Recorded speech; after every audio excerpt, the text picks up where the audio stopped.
Happy victorious 16th anniversary JILU Belt. Such a great honor and privilege na makabati po sa inyo ang inyong empleyado dito sa Senado. At syempre, nais nating unang batiin ang ating mahal at ginagalang na Pastora Cora Tabukal.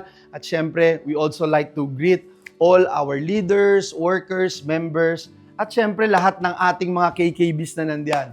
Napakaganda po ng inyong tema ngayong taon, Radiant Legacy. Radiant Legacy, yung sinasalamin po doon sa Isaiah chapter 60 verse 1 and 2. Ang sabi po doon, "Arise, shine, for your light has come, and the glory of the Lord rises upon you. See, darkness covers the earth, and thick darkness is over the peoples. But the Lord rises upon you, and His glory appears over you."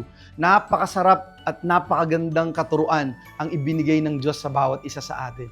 Na sa pagkakatawag po niya sa atin, ninanais niya na tayo ang magrepresenta sa Kanya.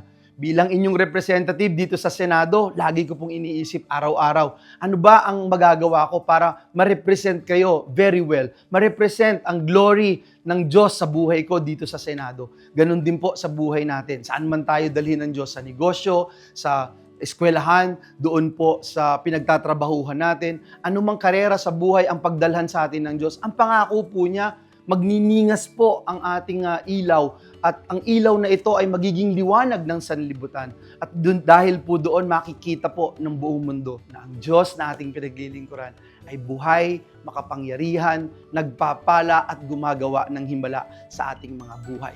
So again, to all of you, I'm so excited and I'd like to congratulate again all of you and happy victorious anniversary JILU Belt. God bless you all.